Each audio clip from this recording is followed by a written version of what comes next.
श्रम विभाजन जाति प्रथा को पढ़ाऊंगा। मैं वादा करता हूँ इस वीडियो को देखने के बाद आपको इस पाठ से कोई भी सवाल ऐसा नहीं होगा जो आपको ना आए। तो दोस्तों, इस पाठ के लेखक भीमराव अंबेडकर जी हैं, तो हम उनका परिचय उनके मुंह से ही सुनते हैं। मैं भीमराव अंबेडकर हूँ। मेरा जन्म 14 अप्रैल 1891 में मध्य प्रदेश के महू में हुआ है। मैं एक दलित परिवार से हूँ। मैं पढ़ने के लिए अमेरिका और इंग्लैंड गया था और शुरुआत में मैंने स्वदेश में भी पढ़ाई की थी। मैं अपना प्रमुख व्यक्ति 3 लोगों को मानता हूँ। पहले हैं भगवान बुद्ध, दूसरे हैं कबीर और तीसरे हैं ज्योतिबा फूले। मुझे लोग बाबा साहेब, संविधान निर्माता, संविधान जनक कहकर बुलाते हैं। मैंने बहुत सी किताबें लिखी हैं जो आपकी परीक्षा में हर साल 1 नंबर के क्वेश्चन में पूछा जाता है। पहली किताब का नाम है द कास्ट इन इंडिया, दूसरी किताब देयर मैकेनिज्म और तीसरी बुद्ध एंड हिज धम्मा। और मेरी एक प्रसिद्ध किताब एनिहिलेशन ऑफ कास्ट जो अंग्रेजी में थी, उसका हिंदी रूपांतरण ललई सिंह यादव ने किया था। मैंने 21 खंडों में वाङ्मय प्रकाशित किया था। मेरी मृत्यु दिसंबर 1956 ईस्वी में दिल्ली में हुआ था।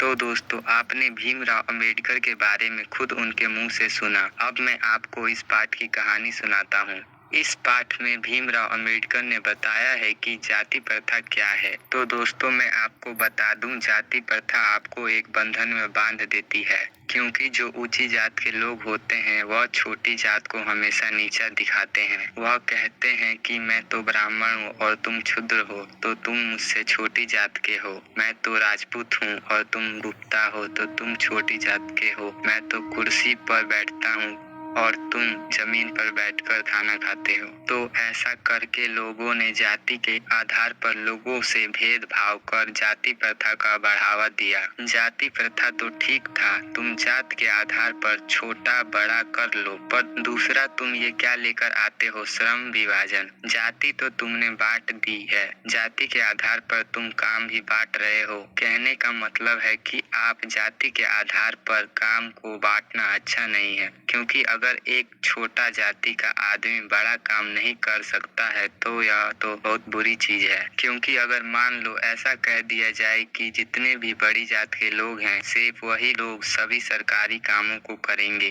और जितने भी छोटी जाति के लोग हैं वह उनके घर नौकर बन के रहेंगे, तो यह ठीक थोड़ी है।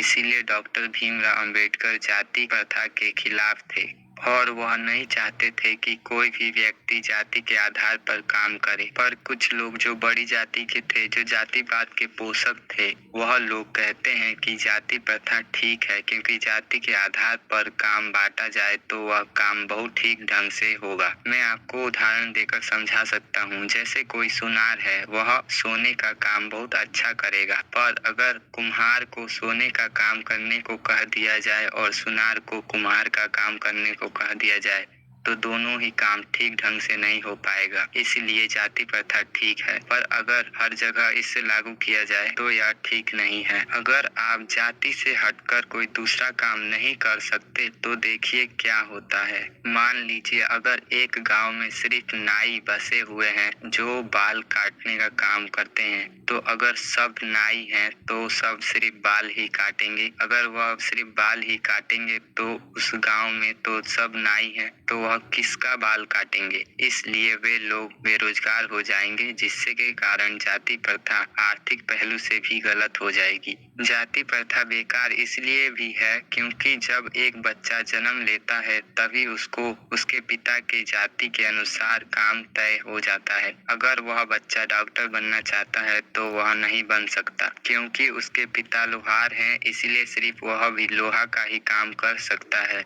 यह बहुत गलत। अगर मान लो मोची का बच्चा मोची बनेगा तो वह कभी भी कोई दूसरा काम कर नहीं पाएगा। अगर मान लो मोची का बच्चा शिक्षक बनना चाहता है तो जाति प्रथा उसे ऐसा करने नहीं देगी, जिससे वह लड़का अपने काम को ठीक से नहीं करेगा। क्योंकि इसी तरह जाति के आधार पर काम को बांटा जाए तो वह ठीक नहीं है, क्योंकि अगर काम ठीक से नहीं होगा तो आपको पैसे भी नहीं मिलेंगे, जिससे आपका दैनिक जीवन भी बहुत कष्टदायी हो जाएगा। इसलिए जाति प्रथा बेकार है। इस पाठ में अंत में दिया है कि लोकतंत्र की परिभाषा बताइए। तो दोस्तों, लोकतंत्र का मतलब ये नहीं होना चाहिए कि हम लोग वोट देकर नेता को चुने और फिर नेता हम पर शासन करे। लोकतंत्र का मतलब यह होना चाहिए कि सभी जगह सभी लोगों का आपस में भाईचारे के रूप में रहना चाहिए। जैसे दूध और पानी का मिश्रण होता